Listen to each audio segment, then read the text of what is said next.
Me. Okay, nice. Now we're here. Okay, Anastasia, do you want to go ahead and introduce yourself for us? Sure. Hi, Fatemeh. So my name is Anastasia Kokori. I am from Greece, and I started my journey as a teacher, actually. Wow. So I studied to become a teacher for the primary school, So and with kids, it wasn't easy. You yes, started with the most difficult. I started with kids, although I was not sure, to be honest, what I Mm, wanted to follow okay. as a career. I was at this stage of feeling very confused, and I feel that this is part also of the educational system that we don't have all the stimulus that we should have. True. Right. We don't get enough, Mm, let's say, exposure to different things. right. But I feel grateful for this decision because this is where I discovered my passion for astronomy. Oh, wow. It sounds very strange, but the first lesson in my university was astronomy. So I entered the Wow. amphitheater Yeah.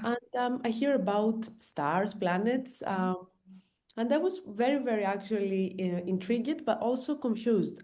For a moment, I thought I was in the wrong room. I started asking my fellows. They were also frustrated. So we found out that this course was a compulsory course for our university, for Okay. our degree. Right. It was the main goal for this course was to teach children astronomy. Right. And I think we are one of the very few departments, maybe worldwide, that we had this Right. opportunity. And this is where I got inspired. I was like, okay, there is a field about space, the Right. cosmos, and I didn't know about that. So I found out when I was 18 years old. Mm, And I think this is in contrast to other maybe like colleagues that they wanted always to become an astronomer since kids. right. No, they started their career somehow like in college with physics either or like nanophysics or Yes, something else. Yeah, like or then like they branched out to astrophysics, astronomy, like something like that. But your exactly. journey is very unique because it started with education. Education. And sometimes while I was studying to become a teacher, because I followed also, I chose also the optional courses because we had Right, this opportunity. I also did my like a degree thesis, the bachelor thesis right, on that, where I started understanding how difficult it is um, to become an astronomer in yeah, terms of practicality because okay, I didn't have access to right, equipment.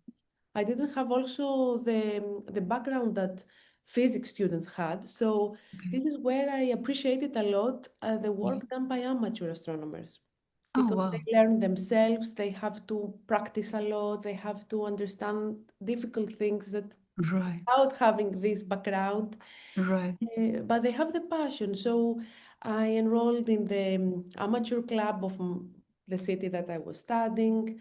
I started attending also their courses, practical, trips for astronomy, how to use the telescope. right, And step by step, I realized that I liked a lot this part, the practical part of right, astronomy, like how to set up the telescope, observe an object, then how we interpret what right, we see.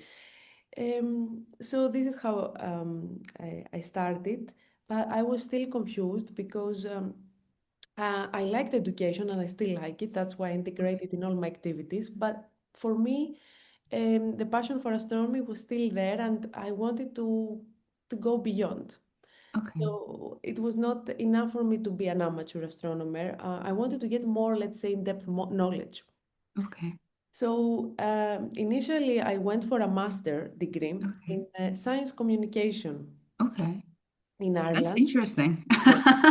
Yes. This is a career that has started from education and then like built into science communication. Yeah, So you're yeah, coming from exactly. something very different into astronomy, right? And actually, I'm mentioning that because I had many times people saying, "Are Mm. you sure? You studied Ah, like 4 or 5 years to become a teacher.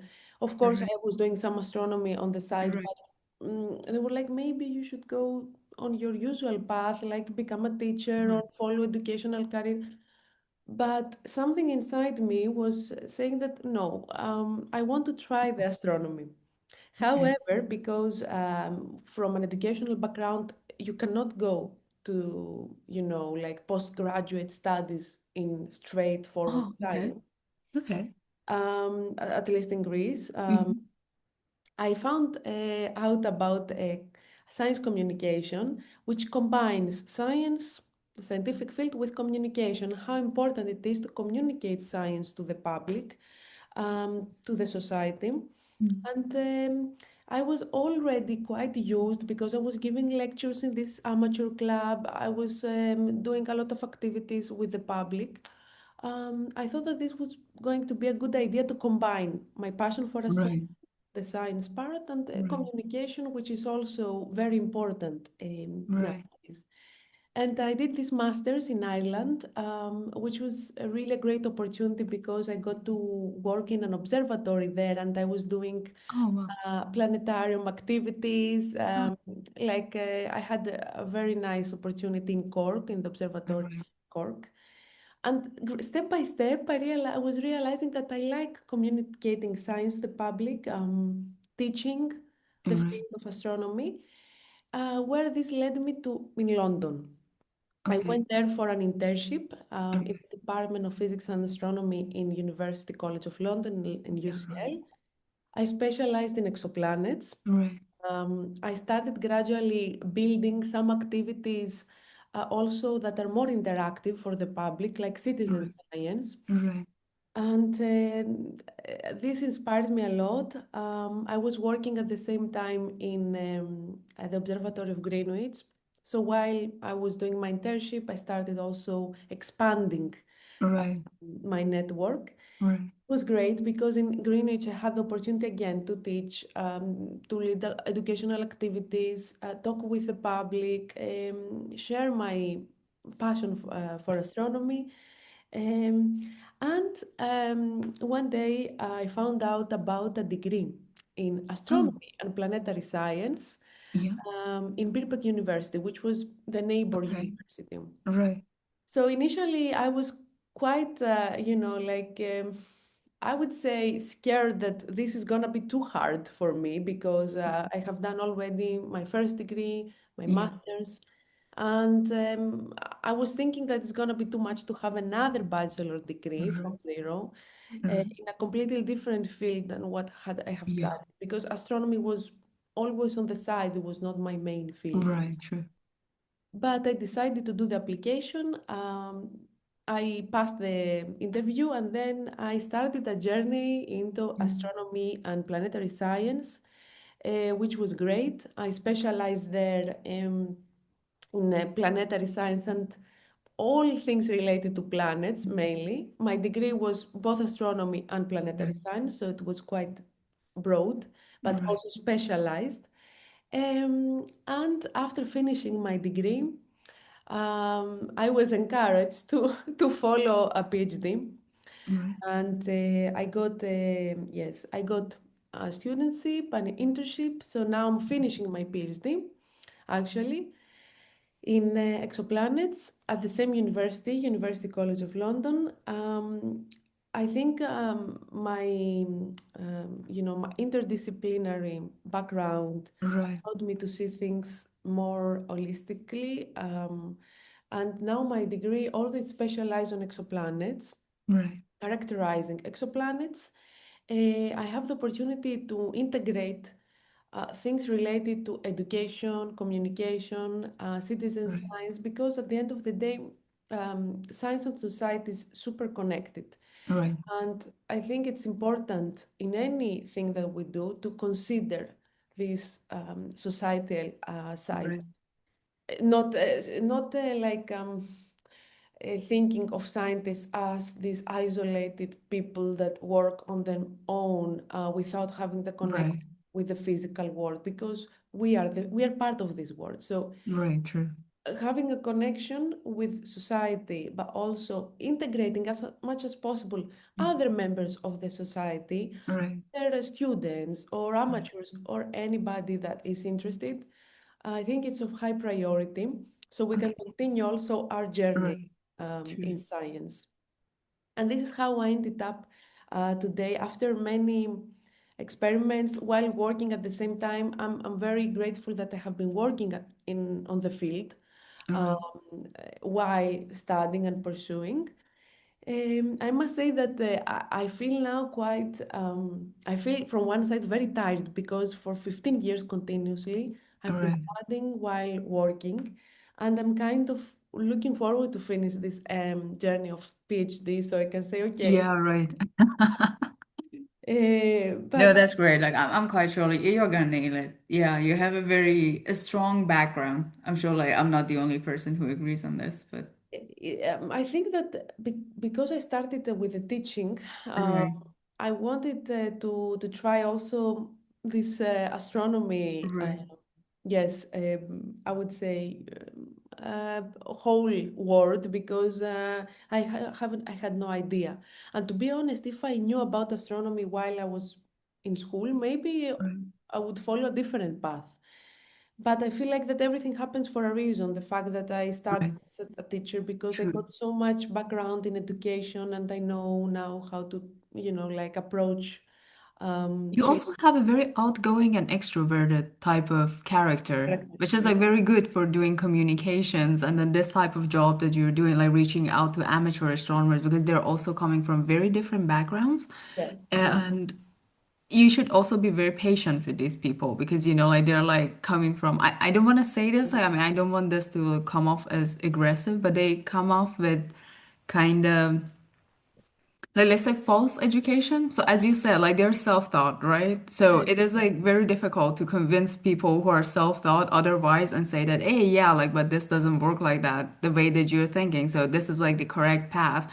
And then these are not people who are actually your students. So I mean, it should be very difficult to work with these people. You need huge amount of passion and then also understanding that Mm. you're communicating with them in a nice way, but then like in a way that is useful for them as well. Very true. Actually, amateur scientists or citizen scientists, we can call them anyhow. It's like a big, Right, it's a big amount of, big number of people that right, are doing or they love science and they want to get involved. That's how right, citizen science started in the very past. Actually, right. most of the science started as amateur science, and then we got like the Of formalized. course, yes. Yeah. So the limits are quite, I would say, yes, tight because, as you said, from one side they are self-taught, but also they have a lot of passion about it. So Right. Absolutely. the importance here from the more like formalized scientists or the Right. experts or the ones that are taught because Right. they dedicated most of their time on that. And of course, this is the big difference that the amateur probably is on, this is something on the side, they are not Right. paid for it. Right. So what is important from the world of the experts, let's say, is to Right. first of all acknowledge that these people are not getting paid for it. So Right. this is something they do on their free time because they love it. So Right. sometimes it's even better to work with them because they are Right. really passionate about it. True. And the second thing is to be as open as possible to create educational material, to be communicative, uh, to to be, as you said, patient because you don't talk with a colleague that you Right. consider that they know something already. To build all the background infrastructure for these people to be part of your work Right. as interactive as possible. So this is the most important thing I would say, and acknowledging that these people are really passionate about it. They're here to do it because they love it. They can offer what they can offer. Not Right. everybody is the True. same. So at the end of the day, you can build up really wonderful collaborations, but at the same time, wonderful relationships because Right. we are all humans and we are part of it. So I have a question for you. You're coming from a background of education, then it was science communication, then it was astronomy. And I usually think making a decision to do a PhD in astronomy is a very huge decision. Let's say it's very difficult, and you know that you're not going to have that much of a stable job afterward as well. Yeah. So, I mean, for you, like as you said, like becoming a teacher maybe was a better choice because you were on that path already, and then you could become, I don't know, like a school teacher or like be a lecturer at the university, something else. But you chose to give this a try. I usually, the pattern that I see is that people during these times, especially from the college days up to masters, they have a wonderful memory that they really fall back to afterward when they're in their PhD phase and they say that, okay, this is worth it. Like during the difficult times, there is something at the back of their mind Hmm. that they go back to. They return to this memory and they're like, okay, but I saw that and then it's always worth it. I know that I was going to dedicate part of my life at least to this field. Do you also have that type of memory that was like a very big thing for you because you were also working at an observatory and then you were dealing with people a lot? So, do you have this specific moment that you knew you're going to give this a try as a doctorate or like a big degree, like you're going to become a doctor because of astronomy? A very nice question, actually, because I think it's important to mention that when you start in your bachelor, especially in a field that is more academic rather than Right, practical, you have in mind this role model or this type of job of an academic, of a lecturer, as you said, a professor, somebody that does work in the university as a researcher later on. right, But in the beginning, for me, this was quite, I would say, a high goal. Like I had it in mind, like that this is amazing. That I was really inspired by my professors and my lecturers every time I was going inside right, the amphitheater. But it was not really in my mind because I was considering it as very hard. Okay, so um, when later on I started working in observatories, mhm, where I had the opportunity to get in touch with astronomers, as you said, or right. work practically with equipment, this is where I said, I really like this field. I would consider giving it a try, as you said, even though Okay. it's hard. And Yeah, I right. know from my fellows that the PhD is one of the most underestimated jobs, unfortunately, because you I are think it's very difficult. I yes, think like I don't know, like compared to like all other phases that we have, even a postdoc is like way easier than the PhD. exactly, PhD is that phase that you go through all the hardships. Like you go head and head with all the difficulties, hardships, and then how much you will get or will not get the mentorship when you need it, and then how it's gonna turn out. Because it's a degree. I mean, it's not a job. So, I mean, exactly, it's somewhere between both of them, right? So it's a job, but then like at the same time, you're securing exactly. a degree for your future. But it's so much work done in your PhD that now Right, you said that I recall because I'm finishing. There were so many moments, of course, also in my previous degrees that I had hard situations or frustration or right, never-ending things or exams and stressful right, moments. But in the PhD is quite different because it's something that you have to deliver. It's like an entire amount of work that you have to lay down in a very nice way. right. So it's not just writing a book, it's like you have to Yeah, put in an order so many things. They have to make right, sense for everyone. You have to be there to defend for what you have written. right. It has to be something that offers something to the academic world, Yeah, not just yeah, no, experimenting. So I think it's completely, it's underestimated from what that side. That's why I said that although it's not a job, it's always there. So it's a problem that you have always to solve, and you have to admit at some point that it's never going to be solved at all. So you have to stop Right. at some point Right. and put your limits. And the moment that you feel down, you have to take the courage and say, "Come on, it's almost you're almost there." Yeah. Yes. Right.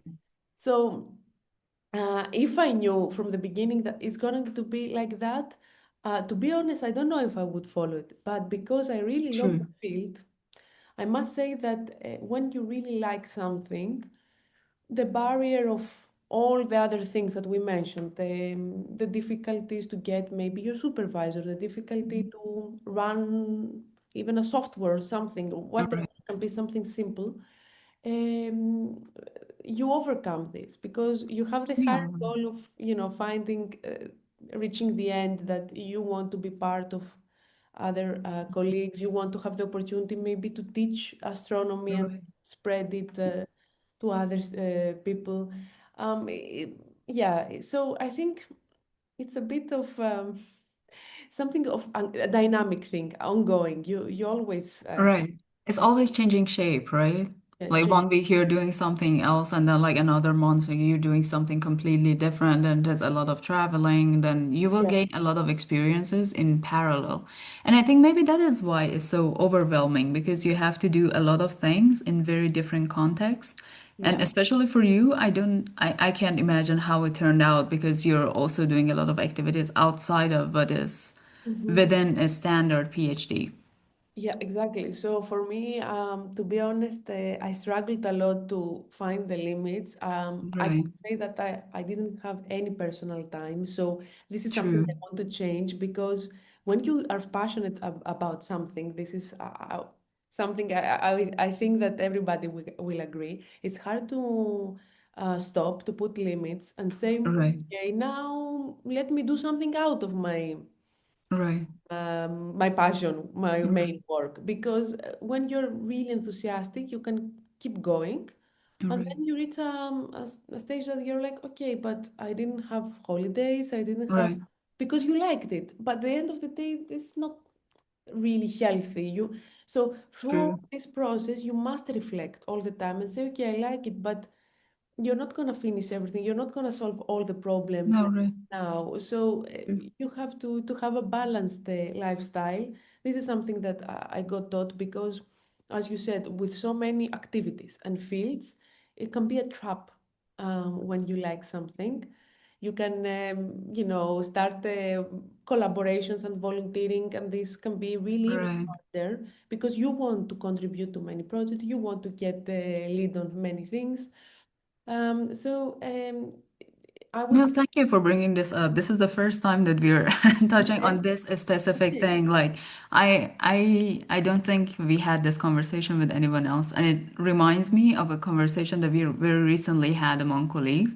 That I was complaining that when I started my website because it had like plenty of sections and I couldn't build it myself because it was just too many things. So I was in conversation with someone else to build it because it was too much material. And then when I looked at it, it just reminded me that, oh, in the past 3 years, I achieved a lot, but then I didn't feel my life.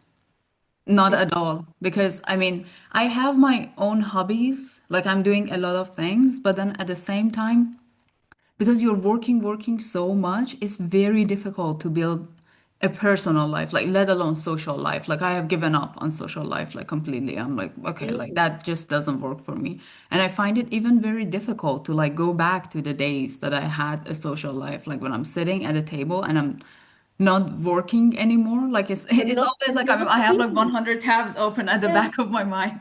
yes, And I'm like, exactly. okay, yeah, like all these things. So if I'm just thinking that I'm wasting time, which is a very bad thing to feel, I guess, because you need to be social, you need to have a personal life. But Mhm. our type of job is like really robbing us off of that. Like I don't know how your experience been. I think like quite similar, right? I think this is the most important thing to highlight that this job, from one side, gives you the freedom sometimes because Right, you work on your own, you can experiment with things. Of course, you have like the passion, you have colleagues that, right, because astronomy especially has this background that you love it to do it. right. And we have Most a of the strong people. community where Yes, like have all devoted people, like they're ready to like give up on everything to just get the exactly. job done. But there is this big issue of getting into the trap because you don't have usually this 9, for example, to 5 job, Right.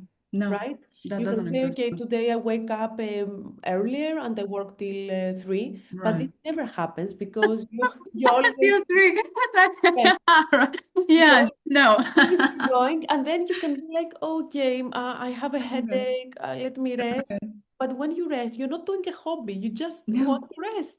no, uh, right, true. you're not doing a hobby, you're not yes, doing any social activity because Right, for you this is extra work. You're like, right, okay, I have to get in this place or I have to organize, but because you have to continue on your problem right, solving, you prefer just to rest on your own, or right, do something fast and then continue on the work. right. This has been many times. I think my schedule personally, and I believe of many other colleagues that I have discussed. And I think the most important thing, if you follow this path, is to be prepared that this Yeah, will happen, and be yeah. careful not to allow it to over happen. Because It's difficult, right? As you said, like yes, it's very difficult to define boundaries. to find the boundaries, Yeah. but also find the balance. Because True. even if you stop working and say, okay, for today that's all, you should push yourself afterwards to say, okay, I should do something else now, or one of my hobbies, like Right. pursue that so that you can start feeling the balance. I think that, Right. I don't know. Like, I think part of the pressure is coming from the fact that at least like in the postdoc level, that next year you're going to be competing with a lot of people over jobs.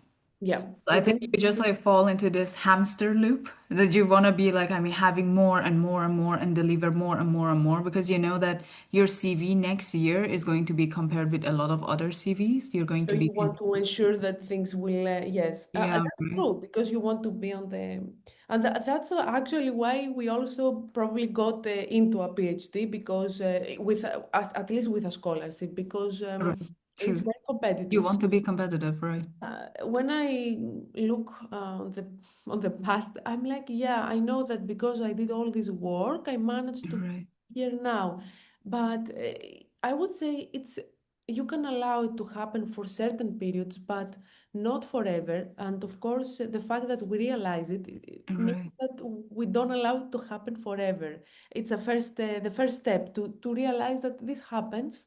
I acknowledge that it's not healthy and not balanced. right, So I should do something about that. And this is where you can start talking with other colleagues, other people, sometimes even with mental health supporters like psychologists, because right, indeed, when you work in the academic world, it's very hard. So, right, because exactly you cannot put the limits, you can go forever and just work right, without understanding that this is not healthy for you, not right, only for your physical health, but so the most important thing is to keep an eye on it and follow your passion without. And now you brought another issue that you said that you know that you have to get it as high as possible, your profile, right, because you know you're gonna have competition or right, whatever. But I would say that you have again to reconsider. Do you really want to destroy your entire health, or keep a balance? And then right. when like this moment comes, you see, like, and Right. that's what I said for me as a Lima. I said, okay, I will do my best to finish. I have to finish because I want to Right. finish. And then I see. You can take a Yeah, break. I right. know many people also after their PhD that they took a break, they didn't start immediately. You can have a True. burnout. So Right. maybe even starting directly a postdoc is not very healthy. I would encourage even doing something else for a period, like a different job. Yeah, right. Doesn't Yeah, matter. true.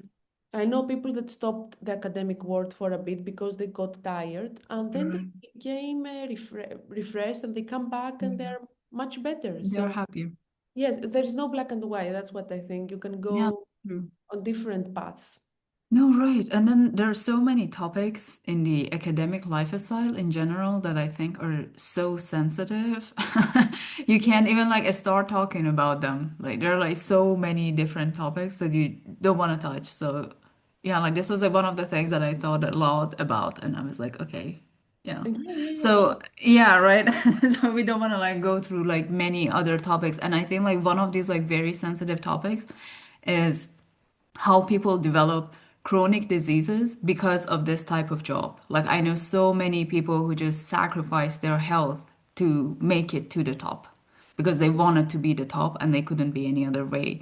But then I have read so many op-eds, at least on Nature, that people were diagnosed with diseases that are not even clinically identified properly, but they had to do it because they were like immigrants and they wanted to become a permanent staff at very early stages because they knew that if it doesn't happen at a young age, then they have to wait a lot.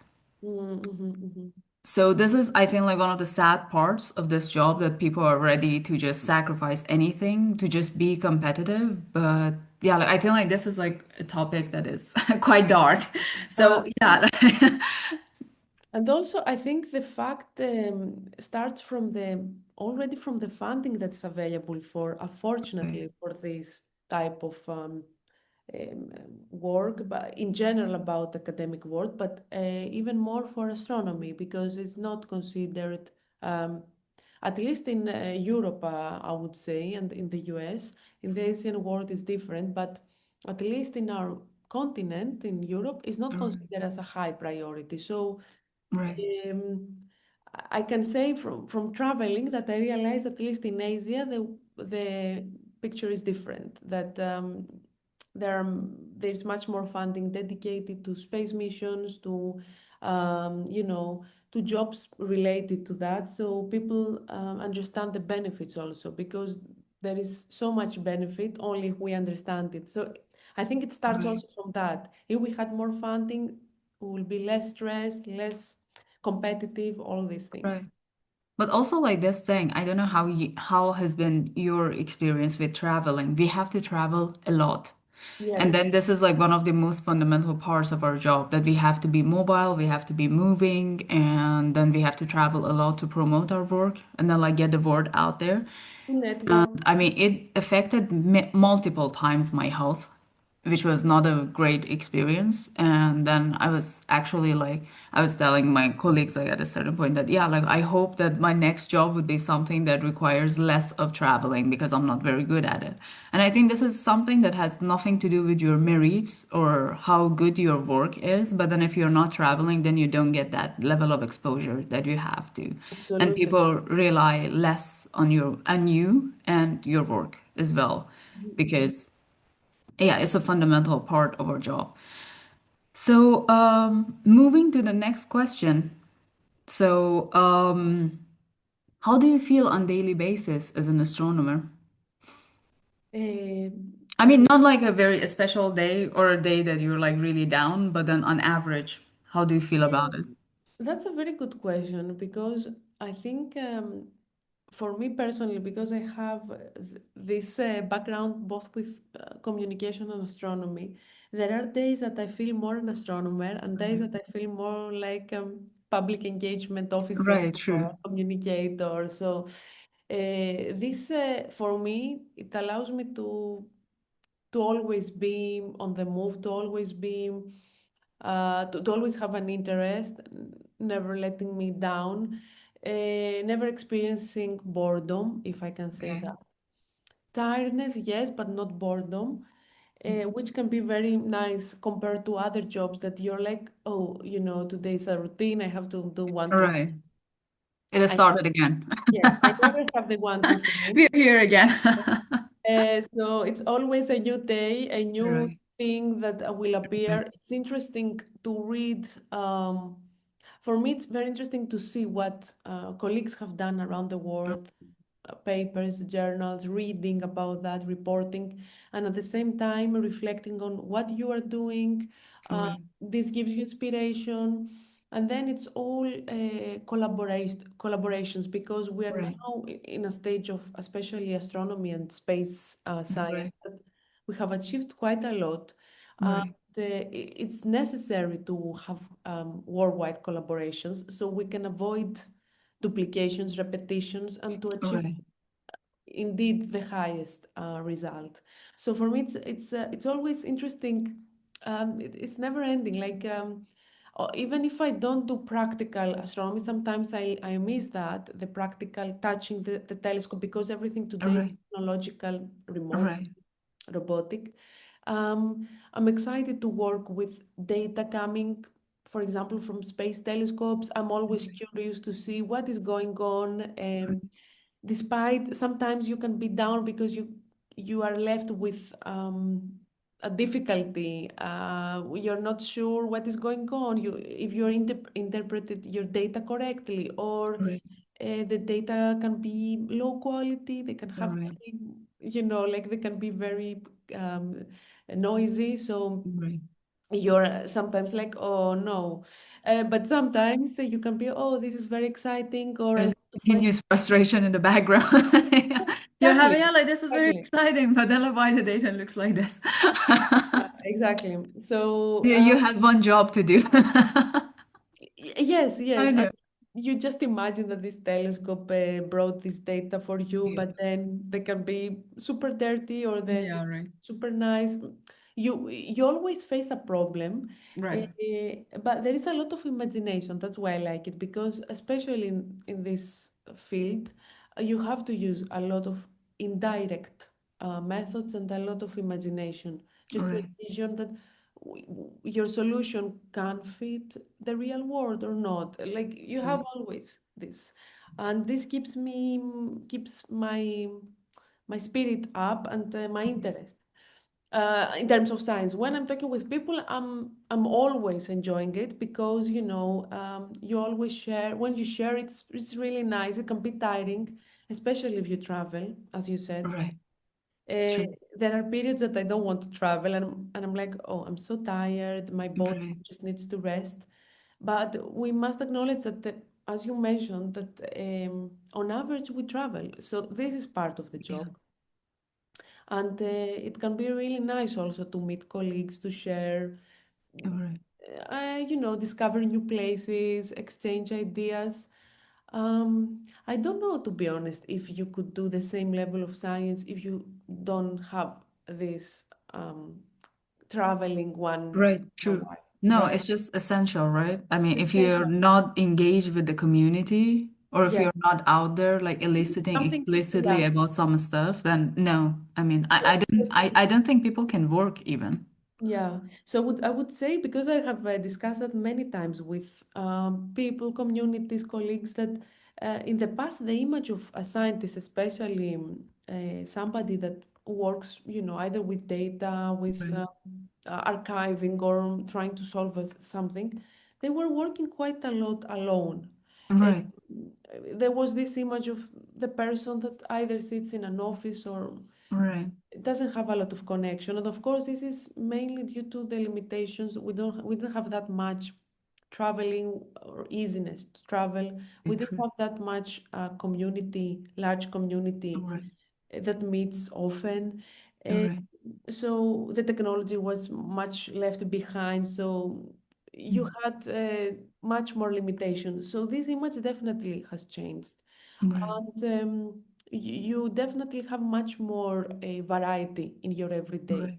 job. I don't have a standard day because this is hard No, work, true. Yeah, right? no, right. As you said, it's not a 9 to 5 job. Like you never No. know like what's happening like even 2 weeks from now, 2, 3 weeks Yeah, from now. yeah. So I It's very cannot, difficult to say. Yeah, I right. cannot plan a lot. I cannot do a Right. You should be journey. very flexible, right? You should It's be like like flexible. those conferences that you're like booking, I don't know, 2, 3 months in advance or like Yeah, 6 months in advance because it's a yeah. big event. Otherwise, I think, yeah, like there's no way you can tell like how your day is going. It's It's kind of adventurous. It's like fitting into the spirit of people who are very adventurous. I've heard that you're also falling in that category. Like you're always looking for new adventures and like yeah, going. yeah, yeah. It can be also super Yeah, right. that every time you're, oh, this conference is Yeah. is in Yeah, this right. place. I haven't visited this place. Let me go. All Like right. you True. can start No, becoming. right. No, absolutely. Yeah, no, Yeah. right. So if you're going for a set of vocabulary to just give us an idea about how you're feeling as an astronomer, like You can go anywhere between 1 to 5 words. If you want, like you can go beyond that, but Very interesting. I would say that I feel, first of all, very blessed that I found out about this field because it opened up my world, and right. continues doing it.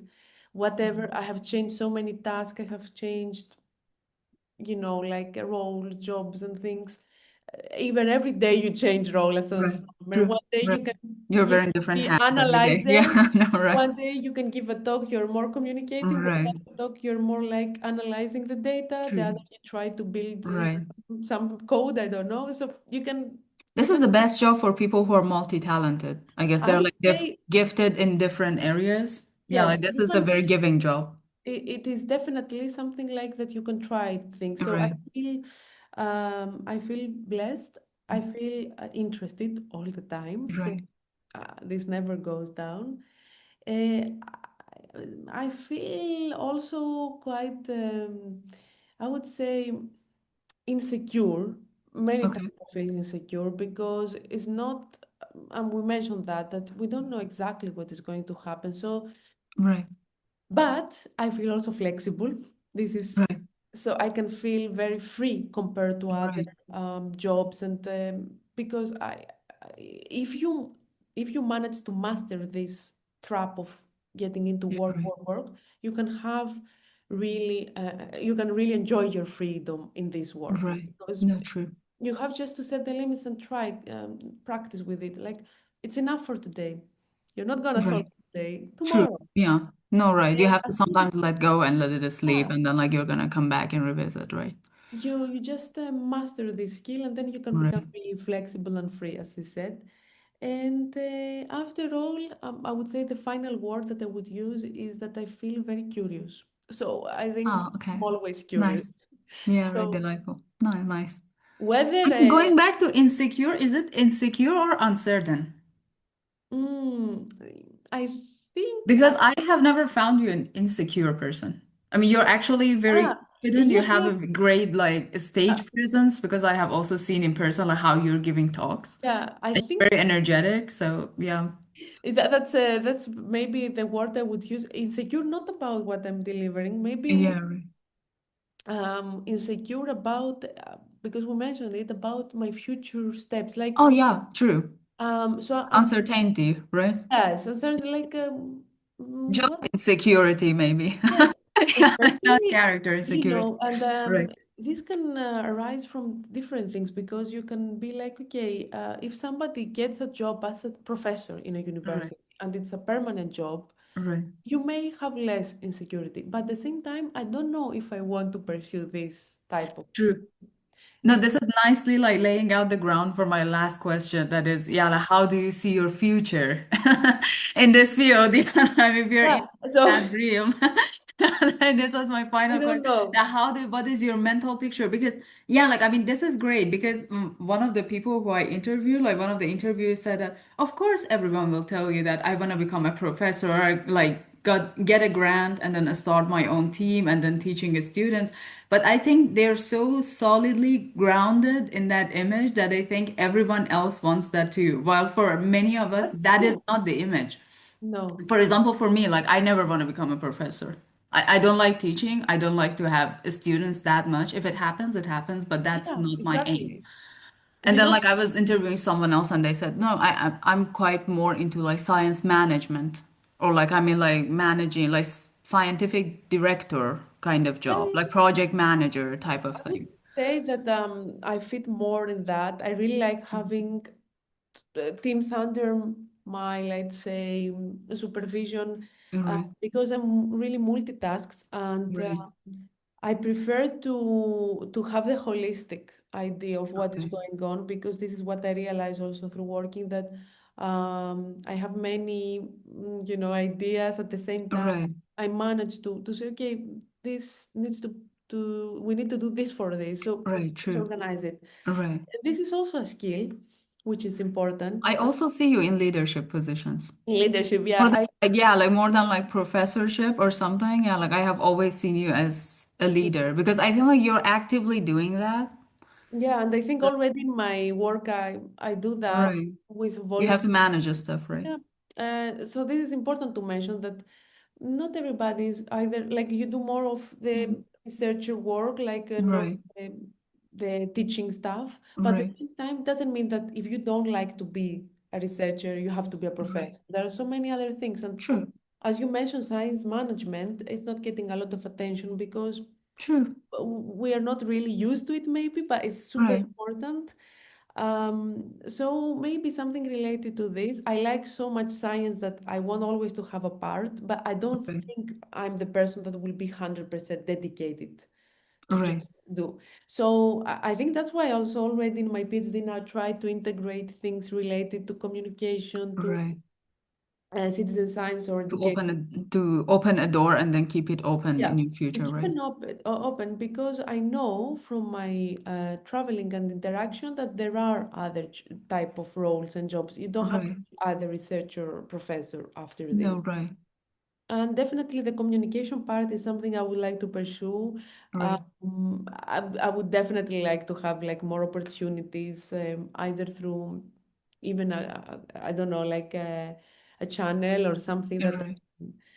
but this was impossible until now because the PhD is I also know. Yeah, it's just so burdening. Yeah, like if you so just much. finish it in a nice way, then I Yeah, think afterward, like your life is going to be way more flexible, like as a postdoc. that's And then, what I yeah, also hear at the from later colleagues. They stages. encourage me, just be patient. There is a little bit left.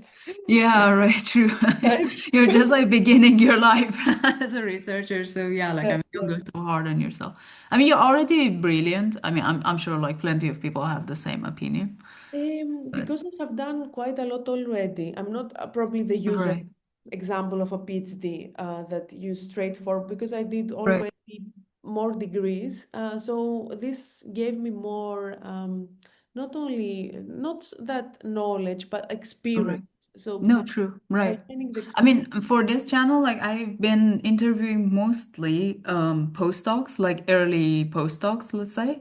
But I mean, you quite fit into that picture. Although you're a PhD student yeah. still, I think like you have accomplished so much that you're like fitting in the concept properly. So, Yes, because before doing my PhD, already was very familiar right. what is going True. on, participating in publications. I knew what is You like, caught up quite fast.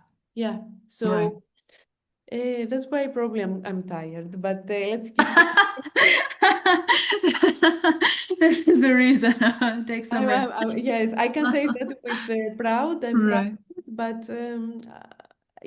because I really like the field, I cannot say, "Oh, I'm giving up."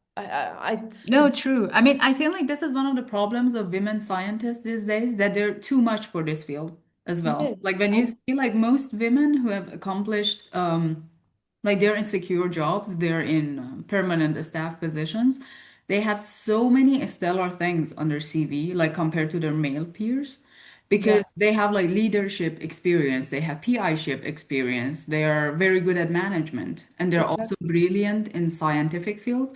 Maybe in technical aspects, they're a little bit lagging behind. Like that's a very big statement to make, I think uh, actually. I think But because Mhm. yeah, like women are like burning out a lot, I think, because they have like too much on their shoulders and they're good at so many things. So they ah, just don't settle down for the average mediocre career. If they yeah, can do something, they just they like will move go. ahead with so much power. I think that's an important thing that I realized from my experience working Right. internationally and with other women that I'm also very happy to have this opportunity because in the past it was not like this and we Oh are no, not at all. struggling to change it. And But we are talking about like 40 years back. It's yeah, not like our grandma's age. It's not like unbelievable thing 100 like years back. It's like 40, yeah, 50 years back. women not having even the opportunity Yeah, to study, not to do right. They career. couldn't even go Like to the university without getting bullied, right? And and this is another interesting story, like how different science could be if women had since the beginning Oh, the of course. opportunity Yeah, no, right. How to different it start. is today. Like we have Yeah. just caught up with the game and then how much we've changed the field Yes, from various exactly. aspects, right? So the multitask I realized from my experience is that is fitting mostly to women. Like this Right. this thing of managing to do many things at the same time. Right, And because we want to do them, right, we realize that, oh, we are good at it, so right. let's do them, and then we burnt out, as you said. Like, Yeah, right. it's a common Because pattern. we're picking up so much, right? So much, yes. So I would say that we need, of course, we want more women, and I encourage always the younger girls to Yeah, follow, because personally, I struggled. right. We are talking about only 10 years ago when I really started my journey, but it's true. The idea of unfortunately the society continues to be like, oh, women are certainly better at some things, or they Right. maybe they should True. stay on these things as Oh, well. yeah. Probably Right. sometimes they encourage me, oh, you better become this, like, because they have stereotypes, Right, true. And right? breaking stereotypes is very challenging because Yeah, that is like the familiar phase that you've been into. So leaving that behind comfort and then zone. critically thinking about what women are and what they're capable of is very difficult. But I'm also so grateful of all these women who are older than us, like let's say 20 to like 30 years, and they have done such an amazing job as leaders that they really paved the way for us. And it True. was way more difficult to become a leader like 20 years back, but they Absolutely. made it. More barriers, I know. more stereotypes, True. stronger stereotypes that where are you going, why? Right. So that's very important to mention, that the work that has done already, it was not for nothing. You see, No, oh, absolutely not. It changed double, the way that we could live. I mean, whenever like I'm seeing myself like a single woman like paying her rent and then feeding her cat and then not worrying about anything, I'm like, okay, I'm so grateful to all the women since 50 years back that they've worked yeah, so hard that today like we could have a lifestyle like this in a yeah, different country, like working for ourselves and then like deciding for our fates. Like this is not something that we can take for granted. It was no, really not at like all. so much like blood, sweat, and hard work that just like was And poured into our lives. as you said, and it's unbelievable, whenever I read about it, or I read in the past what was happening, that this was happening, like, come on, why? Like, Right. so it's a big thing, yes. And the benefit, it's again for all the societies, not just that we get It's not also only for women. yeah, Everyone is benefiting from everyone, this. Right. because we shape the science all together, and it's changing. It's super Right. different compared to what if it would be only with men. So yeah, True. Right. Okay, so I mean, I'm done with my questions, and we talked about multiple topics because yeah, you have such interesting characters. So we like went here and there and like came true, back true. and So then like many yeah, like things. went through Yes, loops. So is there anything that you think we have missed out on? Is there something that you want to say as the closing I would like comment? to thank you for organizing this series. My pleasure. I just feel like that everybody should be open to experiment, to be open and flexible to try, even if they don't like it, they can stop it. And that's all. That it's not black and white. It's not definitely. It's not a job that Right. I'm gonna have routine and boredom. If you want that, this is not the job for you. Right, true. That's all. Choose wisely. Yeah, it's You're always gonna have for so that. much excitement to the level of exhaustion, right? Yes, but if you are curious about it, definitely it's for you. Try it, and you can Right, always change path if you don't like it. That's what I say. right. It's not that, I'm gonna be here forever. Yeah, right, You can change, and you can always work in different things right. even if you pursue that. So yep, it's an open. You have to be open, open space, open mind. That's a great advice. No, That's thank you. all. Very Thank useful. you so much. Okay, thank you so much for your time. And Very thank much you appreciated. for the very interesting conversation, Fatemeh. No, no worries.